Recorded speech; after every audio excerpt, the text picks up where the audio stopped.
ভারতবর্ষের মাটিতে একটা ককরোচ বলে পার্টি এসেছে, যদিও পার্টি সম্পর্কে আমি বুঝি না, এসেছে না আসে নাই। ককরোচ বলে একটা পার্টি এসেছে, অনলাইন অনেক ভাইরাল হয়ে যায়। এবার একজনকে প্রশ্ন করছে, এমন কি জিনিস ককরোচ যাকে দেখে অনেকেই ভয় পেয়ে গেছে? বলছে ককরোচ হচ্ছে একটা আরশোলা। আরশোলা আবার ভয়ের কি আছে? বলছে আরশোলাকে তো ব্যাঙে খায়, বলছে ব্যাঙকে আবার কি এঁদুরে খায়, এঁদুরকে আবার সাপে খায়, সাপে আবার বাঘে খায়, আবার বাঘকে হাতিতে খায়, আর হাতিতে বাবা আপনার কি বলে অনেকে খায়। আবার ও আবার বলছে মানুষকে খায়। কে মানুষকে খায়? বলছে কুমিরে মানুষকে খায়, মানে হাতিতে কুমির খায় আর কুমিরে মানুষকে খায়। আর ওই মানুষকে কে খায় বলে ভয় দেখায়। বলছে ওই মানুষটাকে বউয়ে ভয় দেখায়, স্ত্রীতে ভয় দেখায়। আর স্ত্রী কাকে দেখে ভয় করে? বলে আরশোলা দেখে। স্ত্রী কাকে দেখে ভয় করে? বলছে আরশোলাকে দেখে। মানে ঘুরিয়ে আবার ওই জায়গাতে আসলো। এই জন্য ককরোচ দেখে সবাই বাবা ভয় করে। আজকে জগতের মধ্যে, আজকে পৃথিবীর মধ্যে ভারতবর্ষ একটা দেশ আছে, এই দেশের মধ্যে নতুন একটা পার্টি এসেছে ককরোচ। জানি না সে কতটা পরিবর্তন করবে, তবে তাদের যে নিয়মাবলী চিন্তাধারা এটা সবার জন্য উপকার হবে। আজকে আপনাদেরকে বলে দিয়ে যায়, আমি যে কথাটা বলতেছিলাম, আজ যদি আমাদের মুখের সাথে মিল থাকতো, অশান্তি দেশের মধ্যে থাকতো না। এই জন্য বেলাল মাকে সান্ত্বনা দেওয়ার জন্য বলছে, হ্যাঁ মা, আমি তোমাকে কথা দিলাম, আমি ইয়াজিদের দরবারে কথাটা বলবো না। মাকে শুধু সান্ত্বনা দেওয়ার জন্য, কিন্তু মনে মনে ভাবছে সকাল কখন হবে আর কখন দরবারে যে জানাবো। বাবারে, মুনাফিক যারা হয় মুখে এক কথা বলে, অন্তরে আর এক কথা বলে, সামনে এক কথা বলে, পেছনে বাবা আর এক কথা বলে। এইভাবে আপনার সকাল হতে চলেছে, শুভে সাদেকের সময় সন্তান না খাইয়া ওই বেলাল যেন রাজপ্রসাদের দিকে চলতে আরম্ভ করে যায়। মা বলতেছে, বেটা রে, আজকে এত সকাল সকাল রাজপ্রসাদে যাও, কারণটা কি? বেলাল বলছে, খুব কাজ আছে মা, রাজপ্রসাদে এত কাজ, কাজের খুব চাপ, প্রেশার আছে, এই জন্য সকাল সকাল যাইতে হবে।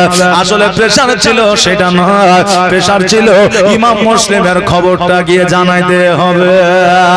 মা সন্তানের মনের ভাব অনেক সময় বুঝতে পারে, মা সন্তানের মনের কথা অনেক সময় জানতে পারে।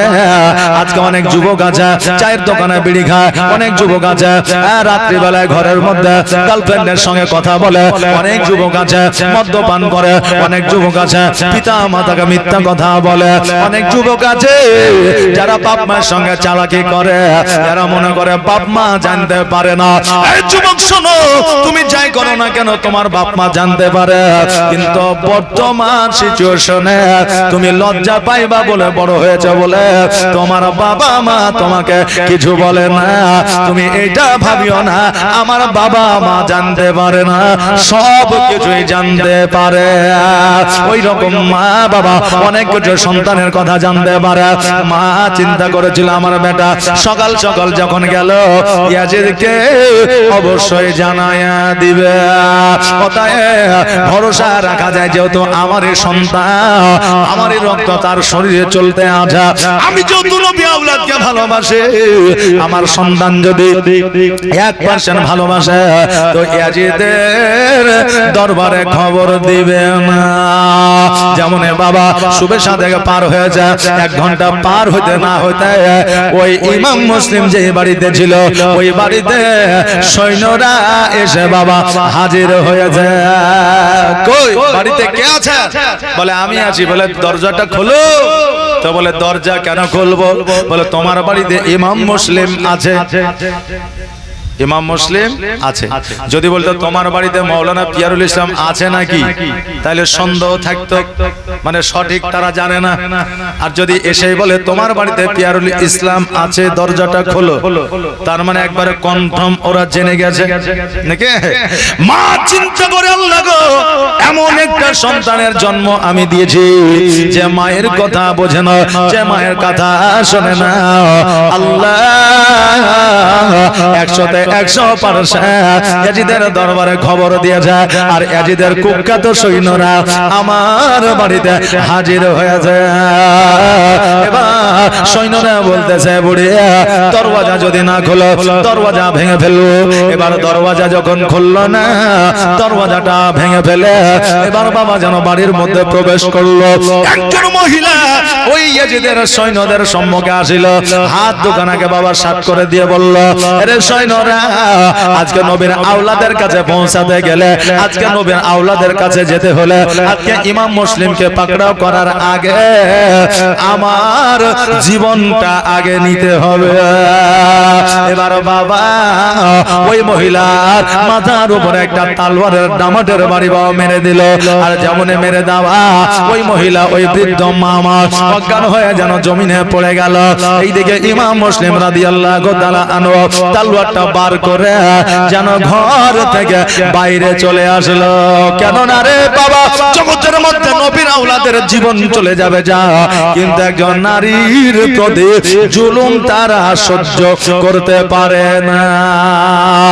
আরে আজকে আমাদের বর্তমান বিজ্ঞান, আজকে বর্তমান সরকার, আজকে বর্তমান দেশের মানুষ এরা এখনো বোঝাচ্ছে নারীদের সম্মান। স্বামী বিবেকানন্দ বাড়িয়েছে, নিউ জেনারেশনের ছেলেরা তারা বলে আমাদের মা বোনদের সম্মান শরৎচন্দ্র বাড়িয়ে দিয়েছে।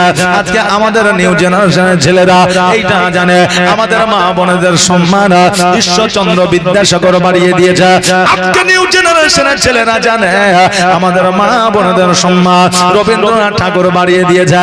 কিন্তু বাবা না না, এ যুবক তোমাদের বলে দিয়ে যায় আজকে থেকে 1445 হিজরি আগে এই মা বোনদের সম্মান আমার নবী বাড়িয়ে দিয়েছে। জোরে বলেন সুবহানাল্লাহ। কতটা সম্মান বাড়িয়েছে, কতটা জানা আছে, কতটা সম্মান বাড়িয়েছে। হ্যাঁ বাবা, আমাদের কাছে সব চাইতে দামি জিনিস কি? কোনটা? আশা আমাদের কিসের আছে? সব চাইতে বেশি আশা কিসের? জান্নাতের। কারণ জান্নাতের আশা সবার আছে। জান্নাতে সবাই যাইতে চায়, চোর যেতে চায়, ডাকাত যেতে চায়, মুনাফিক যেতে চায়, মুসলমান যেতে চায়, হিন্দু জৈন খ্রিস্টান ইহুদি নাসারা বেঈমান যত মানুষ আছে সবাই বেহেশতে যেতে চায়। আজকে বেহেশত এত দামি, আজকে বেহেশত এত দামি মানুষের কাছে, কিন্তু ওই জান্নাত ওই বেহেশতকে আমার মায়ের পায়ের তলে আমার আল্লাহ দিয়েছে। জোরে বলেন সুবহানাল্লাহ।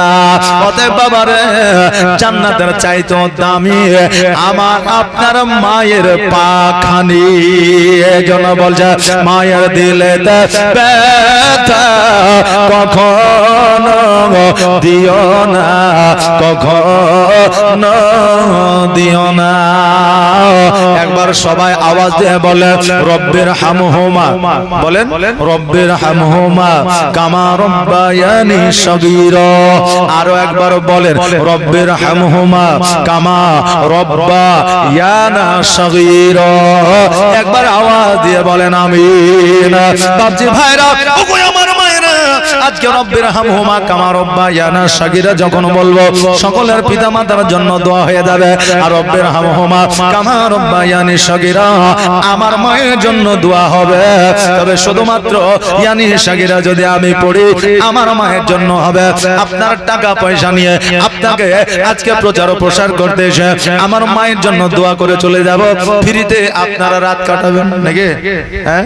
আর যখন বলবো ইয়ানা তখন সবার ক্ষেত্রে, ইয়ানি মানে আমার ক্ষেত্রে এক বচন, ইয়ানা মানে বহু বচন, সবার ক্ষেত্রে সবার মায়ের জন্য দোয়া হয়ে গেল।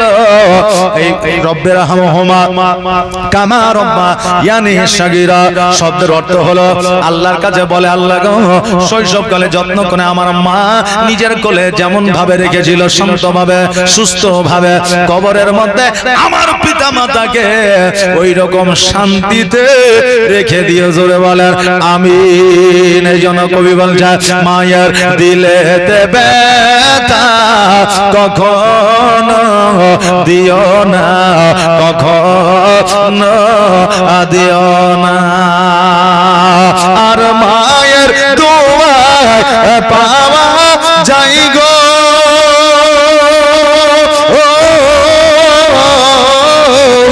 মায়ের দোয়া পাওয়া যাই গো, জান্নাতের ঠিকানা, মায়ের দিলেতে ব্যথা কখনো দিও না, কখনো দিও না। দেখো দুঃখে দুঃখে রবে আর ছেলের খুশির তরে মা মরতে রাজি হবে। জোরে বলেন সুবহানাল্লাহ। একটা আওয়াজ দিয়ে বলেন না সুবহানাল্লাহ। আচ্ছা, এখানে কার কার মা বেঁচে আছে একবার হাতটা উঠান তো দেখি। কার কার মা বেঁচে আছে হাতটা উঠান তো দেখি। জি, এগুলো রেকর্ডার আছে, আর কারণ নাই। একবারে সততার মাকে মহব্বত করে ভালোবেসে জিন্দেগিতে মাকে হয়তো মহব্বত করিয়েই কথাটা মাকে বলতে পারেন নাই, আজকে হাতটা উঠিয়ে প্রমাণ দেন যে আমি মাকে ভালোবাসি। কার কার মা আছে হাত উঠান তো। সুবহানাল্লাহ। আচ্ছা, হাত নামায়েন না, হাত নামায়েন না, হাত উঠিয়ে রাখেন। আচ্ছা, যাদের মা আছে কালকে মায়ের আঁচলটাকে মাথায় নেবেন। কি বুঝতে পারলেন? মায়ের আঁচলটাকে মাথায় নেবেন, আর মাথায় নামার পরে আপনার মনের কথা, যেটা বিপদ আপদ রোগ বালা যেটা আছে, মাকে খুলে বলবেন আর বলবেন মা আমার জন্য দোয়া করে দাও। কথা বুঝতে পারলেন? দোয়া করে দাও। কারণ 50,000 টাকা দিয়ে ভাড়া করে মৌলবি নিয়ে এসে দোয়া করাবেন, ওই দোয়া কবুল হইতেও পারে না হইতেও পারে, কোনো গ্যারান্টি নাই। কিন্তু মায়ের আঁচলটাকে মাথায় দিয়ে মাকে বলবে দোয়া করো, তো মা যদি একবার দোয়া করে দেয়, খোদার কসম করে বলে আল্লাহর দরবারে কারেন্টের মতো কবুল হয়ে যাবে, আর আপনার সকল বাধা বিপদ দূর হয়ে যাবে। জোরে বলেন আমিন। তো মায়ের চাইতে বড় মূল্যবান দোয়া পৃথিবীতে আর কারোর কাছে নাই। এই জন্য আপনার অভাব অনটন হইলে আলেমের কাছে যান, হুজুর একটা তাবিজ দেন। আপনি ডাক্তারের কাছে যান, বলে হুজুর আমাকে কিছু ওষুধ দেন, মাথা ঠিক নাই, মন ঠিক নাই। মায়ের কাছে যান, মা হচ্ছে সবচাইতে বড় ওষুধ। মা সবচাইতে বড় ওষুধ। মায়ের কাছে যাবেন, দোয়া চাইবেন, বলেন ইনশাআল্লাহ, বলেন ইনশাআল্লাহ। আর যাদের মা নাই, আগামী কাল বাদ দিয়ে পরশুদিন শুক্রবার, এই শুক্রবারের জুম্মার নামাজের পরে প্রত্যেকেই বাপ এবং মায়ের কবরটা জিয়ারত করবেন, বলেন ইনশাআল্লাহ, বলেন ইনশাআল্লাহ। করবেন তো? জি, যাবেন তো? সুবহানাল্লাহ। আচ্ছা, আপনাদেরকে আল্লাহ তাবারক তাআলা সহি এবং সঠিকভাবে থাকার, পিতামাতাকে ভালোবাসার, পিতামাতার কবর জিয়ারত করার জন্য তৌফিক ইনায়াত করে। সকলে বলেন আমিন। আরেকটু আওয়াজ দিয়ে বলেন সুম্মা আমিন। আচ্ছা, আপনারা কি রাগ করলেন? বললাম তো রাগ করলেন। আচ্ছা, পিতামাতার চাইতে বড় সম্পদ জগতে আর নাই, আছে নাই। এই জন্য শ্রদ্ধা ও সম্মান করিবেন। কবি কি বলছে? দেখো তোকে দুঃখী নীরবে আর ছেলের খুশির তরে মা মরতে রাজি হবে, আর জীবন দিলে শোধ হবে না,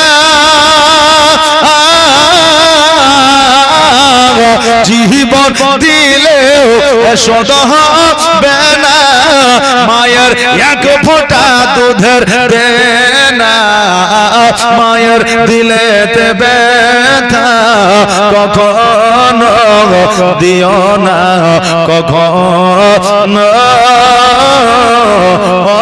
দিও না। এ মা বোনেরা, খালারা, একটু আগে আসেন না গো। আচ্ছা, এই জায়গাটা থেকে পাপ করেছে নাকি? হ্যাঁ, না পিঁপড়ে টিপড়ে আছে? সুবহানাল্লাহ। আচ্ছা, কিছুই না, এই জায়গাটা ভালো যায়। মা একটু আগে আসেন, মা বোনেরা আসছে, পেছনে বসবে, একটু আগে আসেন, চলে আসেন। সুবহানাল্লাহ। এই জায়গাটা চরল নাই, যে বালি বেশি আছে। হ্যাঁ, মোটামুটি জায়গা ঠিকই আছে। এই মায়েরা উঠেন, আসেন, আসেন মা গো, চলে আসেন। সুবহানাল্লাহ। একটু সামনে চলে আসেন। জাযাকাল্লাহ, মাশাআল্লাহ। আসেন, সুবহানাল্লাহ। আমার চাইতে বড় বড় ইন্টারন্যাশনাল বক্তা আছে। আমি তো আপনার পাশের গায়ে ছেলে, নাকি বলে? হ্যাঁ, আমার চাইতে ইন্টারন্যাশনাল বক্তা আছে। ওনাদের বক্তব্য শুনবেন তো উঠে যাইতে মন যাবে না। হ্যাঁ, তো আসেন। আমি শুধুমাত্র টেলার, আসল পিকচার আবি বাকি হ্যায়। তা আপনারা আসেন, আমি টেলার। এখনই যদি জায়গা যদি রেজিস্ট্রি না করতে পারেন, ভবিষ্যতে রেজিস্ট্রি হবে না, আর রেজিস্ট্রি না হলে রেকর্ডও হবে না, বুঝলেন? কারণ এ শায়েরে বাদ চলে যাবেন। এ শায়ের শুধু জগতে হয়নি, আখেরাতেও এ শায়ের হবে। কি বলে আখেরাতেও এসআইআর হবে। হয় আজকে যখন স্বাস্থ্য সাথীর কার্ডের লাইন হয়েছিল বুঝলেন, তখন ইট দিয়ে আর পাথর দিয়ে বালি দিয়ে লাইন দিয়ে বুঝলেন, যখন ইট দিয়ে পাথর দিয়ে হইল না তখন মারামারি হুড়াহুড়ি, আমার আগে ছিল আমার আগে ছিল বুঝলেন না। তো এই স্বাস্থ্য সাথীটা আমাদের উপকার কি হইতো, যতদিন বাঁচতাম আমাদের রোগ বালা হইলে ওটার মাধ্যমে আমাদের চিকিৎসা হইতো নাকি, হ্যাঁ তার জন্য এত মারামারি। আর যেখানে অমর ভোর থাকবো, আমরা যদি মসজিদে যাই করি হুড়াহুড়ি, তো সারা ওমর ভোর জান্নাতে থাকবো। কিন্তু আমাদের জান্নাতের চাইতে আমাদের স্বাস্থ্য সাথীর কার্ডের দাম আমাদের কাছে বেশি নাকি। এখানে লাইন নাই কিন্তু ওখানে লাইন। দেখবেন জানাজার নামাজের পেছনে নাকি বেশি। সুবহানাল্লাহ, জাযাকাল্লাহ দেন একজন 200 টাকা দিয়েছে। তো জানাজার নামাজের পেছনে নাকি বেশি, কিন্তু ওই জানাজার নামাজে দেখবেন মানুষ আগে যা দাঁড়ায়। পেছনেও যদি কেউ থাকে তোমাকে হটনা রে, তো ছোট ছেলে পেছনে যা, মুরব্বী মানুষ আমি আগে দাঁড়াবো, মানে কোনো উদ্দেশ্য নাই, একটা উদ্দেশ্য আর যে মারা গেছে তার সন্তান আদি ভাই বন্ধু আছে বলবে আমার মা আমার আব্বা মারা গেছে, জিন্দেগিতে চলার পথে যদি ভুল করে তো ক্ষমা করে দিয়েন, আর আমার বাড়িতে চারটি ডাল ভাতের ব্যবস্থা হয়েছে আপনারা খাইয়া যাবেন, নাহলে খাবারটা নষ্ট হবে। এইটুকু কথা শোনার লাগে ও আগের কাতারে মায়ের পিট করে যাবে। তাছাড়া ভেরি ইন্টারেস্টিং জানাতে কিছু আছে নাকি? নাই। পেছনে নাকি বেশি কিন্তু আগে দাঁড়াবে। আর নামাজে বললেন আগে নাকি বেশি, অথচ ও পেছনে যে দাঁড়াবে, বুঝলেন না, পেছনে যে দাঁড়াবে। তো এই জন্য আমি বলবো বাপজি ভাইরা, নামাজে আগে যান, কিন্তু আগে গেলে আগে আপনাকে জানতে হবে, তারপরে আগে যেতে হবে। আগে নেকি মানে আমি কিছু জানি না আগে দাঁড়িয়ে গেলাম তাহলে হবে। একজন নতুন বিয়ে করেছে বুঝলেন, শ্বশুর বাড়িতে গেছে জুম্মার দিন, এখন শাশুড়ি বলছে বেটা মসজিদে যাও না গো, নামাজটা পড়ে এসো না গো। তো এখন বলছে মান সম্মানের ব্যাপার, তো তাহলে একটা লুঙ্গি দেন নামাজটা পড়ে আসে। এখন শ্বশুরের নতুন লুঙ্গি দিয়ে দিয়েছে, ওকে খাঁচাও না খড়খড়িয়া লুঙ্গি পিনেছে, তো আগে একটু বাড়ি আছে পেছনে একটু বাড়ি আছে, ওই লুঙ্গি পিনে চলে গেছে, জিন্দেগিতে নামাজ পড়েনি। ও বলছে যে কোথায় দাঁড়াবো, তো ইমামের পেছনে যে দাঁড়াইছে। এখন ইমাম সাহেব নামাজে দাঁড়াইছে, আল্লাহু আকবার, রুকু সেজদায় গেছে। এখন জামায়ে রুকু সেজদায় গেছে, আর ওর খড়খড়িয়া লুঙ্গি পেছনে বাড়িয়েছে। আর যেমনই পেছনে বাড়িয়ে যাওয়া বুঝলেন, হ্যাঁ এবার রুকু সেজদা থেকে যেমনই উঠতে গেছে, জামায়ের লুঙ্গি কিন্তু উঠে মানে মাথায় বাইধে উঠে। এখন ও মনে মনে ভাবছে মনে নামাজের মধ্যে আছে, বুঝলেন না, ও তো নামাজ পড়েইনি কি করে জানবে। এখন পরের রেখাতে ও একবারে প্লেস করে ইমামের লুঙ্গিতে মাথা ভরে ইমামের লুঙ্গি তুলে দিয়েছে। এখন ইমাম সাহেব ওই পাগলা, তো ও ঘুরিয়ে বলছে ওই পাগলা, ওই যে কার বেটা রে, তো অমুকের জামাই, বাড়ি কোথায় বলে বসন্তপুর, বুঝলেন। হ্যাঁ, তো বুঝলেন এরকম না জানা যদি না থাকে তো আগের কাতারে যায়েন না, আগে জানবেন বুঝবেন তারপরে আগের কাতারে যাবেন। নেকি বেশি আছে মানে আগে চলে গেলেন তাহলে কিন্তু ফেসে যাবেন। এখন বলছে যে আগে আসবে তার পরীক্ষা আগে নেওয়া হবে। এখন ও জানেই না কিসের পরীক্ষা, এখন আগে যায় দাঁড়িয়ে আছে, ওকে প্রশ্ন জিজ্ঞাসা করছে মান রব্বুকা, তো বলছে হা হা লাদরি, জানে না, বুঝলেন না। তা আগে জানতে হবে, তারপর আগের কাতারে যাইতে হবে। বাপজি ভাইরা আমার মায়েরা, ওই ইমাম মুসলিম রাদিয়াল্লাহু তাআলা আনহু, যিনি নবীর আওলাদ ছিলেন, যিনি নবীর বংশধর ছিলেন, যারা নবীদের প্রতি জুলুম সহ্য করতে পারতেন না, ওই বৃদ্ধ মহিলার প্রতি জুলুম হবে, ইমাম মুসলিম কেমন করে সহ্য করবে? বেরাদার, ইমাম মুসলিম রাদিয়াল্লাহু তাআলা আনহু তলোয়ারটা নিয়ে বাবা আঙ্গিনায় বার হয়ে এসেছে। আর ইমাম মুসলিম বলতেছে রে এজিদের শোনো না, শোনা রে, আজকে এই মহিলাকে আঘাত করেছে, তোরা তো জাহান্নামে যাবি, যাবে। তার আগে আমি ইমাম মুসলিম আমার সঙ্গে একবার যুদ্ধ করে নে, আমি দুনিয়াতে তোদের জাহান্নামে পাঠাইয়া দিব। এবার হযরতে ইমাম মুসলিম রাদিয়াল্লাহু তাআলা আনহু যুদ্ধ যেন বাবা শুরু করে দিলা। একে একে কলার গাছ কাটার মতো করে কাটতে আরম্ভ করে দিয়েছে। এরা এখন যুক্তি করে নিয়েছে, এইভাবে যদি আমরা একে একে ইমাম মুসলিমের কাছে যাওয়া তো দূরের কথা, আমরা সবাই একসঙ্গেও যদি চলে যাও, তবে ইমাম মুসলিমকে লড়াই করে পারা যাবে না। অতএব শক্তির বলে লয়, কৌশলে তাকে আমাদের আয়ত্তে নিয়ে আসতে হবে। ভাইরা আমার নবীর আওলাদ যিনারা ছিলেন, তিনারা কূটনীতি রাজনীতি বাবা বুঝতেন না। যারা চতুর চালাক চালাচ্ছিলেন, তারা বাবা কূটনীতি রাজনীতি বুঝতো। এবার ওই আপনার ইয়াজিদের সৈন্যরা বলল, ইমাম মুসলিম শোনো, আমরা যুদ্ধ করে তোমাকে পারবো না, তবে একটা কথা তোমাকে দিতে পারি। বলে কি কথা? বলে তোমার ছোট্ট ছোট্ট দুইটা সন্তান আছে, মোহাম্মদ আর ইব্রাহিম আছে। বলে আমি না কথা দিলাম, আজকে তুমি যদি আমাদের কাছে অ্যারেস্ট হয়ে যাও, যদি স্যালেন্ডার হয়ে যাও, যদি আমাদের কাছে আত্মসমর্পণ করো, আমরা কথা দিলাম তোমার দুই সন্তানকে এবং তোমাকে সোনার মদিনায় পৌঁছায়া দিব। ইমাম মুসলিম রাদিয়াল্লাহু তাআলা আনহু বলে, ইয়াজিদের সৈন্যরা শোনো রে, আমার নিজের জীবন বিলীন করে দেব, আমি তোমাদের কাছে আত্মসমর্পণ করব, কিন্তু তোমরা আমার দুর্বলতা মনে করিও না, আমি তোমাদের যুদ্ধে পারবো না এটা ভাবিও না। আজকে প্রাণের মায়া জানের মায়া করে আমি তোমার কাছে অ্যারেস্ট হয়েছি এটা মনে করিও না। শুধুমাত্র আমার দুইটা সন্তান, মা হারা যাদের মা নাই, মায়ের সেবক মায়া মমতা পায় না, মায়ের আদর যত্ন পায় না, আজকে ওই সন্তান দুইটার জন্য আমি তোমাদের কাছে আত্মসমর্পণ করলাম। আজকে আমার নবী বলে দিয়েছে, যাদের বাবা না জগতের মধ্যে সন্তানেরা এতিম, ওই সন্তানের মা যদি বেঁচে থাকে, সন্তানের মা যদি সন্তানের দিকে লক্ষ্য করে, ওই মা যদি আর জিন্দেগিতে বিবাহ না করে, আল্লাহ রাসূল বলে দিয়েছে তার জন্য জাহান্নাম হারাম হয়ে যাবে। জোরে বলেন সুবহানাল্লাহ। যদি মা মারা যায়, বাবা যদি বেঁচে থাকে, যদি ওই বাবা যদি বিবাহ দ্বিতীয় না করে, তবে ওই বাবার জন্য জাহান্নাম হারাম হয়ে যাবে। বাবারে মশলা আমি দিতেছি না, তবে যদি তার প্রয়োজন থাকে তবে সে বিবাহ করতে পারে। এখনো বিবাহ করব না আর তলে তলে গুনাহ করবেন, জান্নাত পাওয়া তো দূরের কথা, জান্নাতের খুশবুও পাবে না। কথা বুঝতে পারলেন না? জি বাবা, এই জন্য বেরাদার আপনাদেরকে বলে দিয়ে যা, ওই রকম আমার ইমাম মুসলিম বলতে আছে, আমার সন্তান দুইটা হলে মায়ের স্নেহ পাই না, মায়ের যত্ন পাই না, মায়ের আদর পাই না। আরে ইয়াজিদের দলেরা, আজকে আমার সন্তানের জন্য আমি তোমাদের কাছে আত্মসমর্পণ করলাম।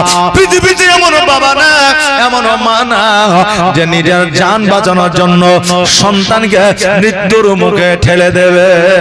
আচ্ছা, কয়েকদিন আগে কৃষ্টপুর রেল স্টেশনে সন্তান রেল লাইনের তলে পড়েছিল, সঙ্গে সঙ্গে বাবাও নেমে গিয়েছিল, সন্তান এবং বাবা দুইটাই বেঁচে ছিল। ফেসবুকে দেখেছেন, এই যে অনেকে দেখেন, দেখেছেন দুইজনই বেঁচে ছিল, কিন্তু সন্তান পড়েছিল রেল লাইনের তলে। বাবার ঝাঁপ দেওয়ার কি দরকার ছিল? কারণ ওই সময়ে বাবার প্রাণের চাইতে সন্তানের প্রাণটার মূল্য প্রাধান্য বেশি দিয়েছিল। এই জন্য ইমাম মুসলিম বলে, শুধুমাত্র আমার ইয়েতিম সন্তানের জন্য আমি তোমাদের কাছে আত্মসমর্পণ করলাম, নইলে তোমার বংশ কেন, তোমার গোটা দেশ আমাকে পরাজয় করতে পারতো না। আজকে এদের যদি মা থাকতো, আমি তোমাদের কাছে আত্মসমর্পণ করতাম না। কেননা এই বাচ্চা দুটোর দিকে আমি তাকাইলে আমার নবীর কথা মনে পড়ে, কারণ আমার বাচ্চা দুটো এতিম, আমার নবীও ছিলেন এতিম। জোরে বলে সুবহানাল্লাহ।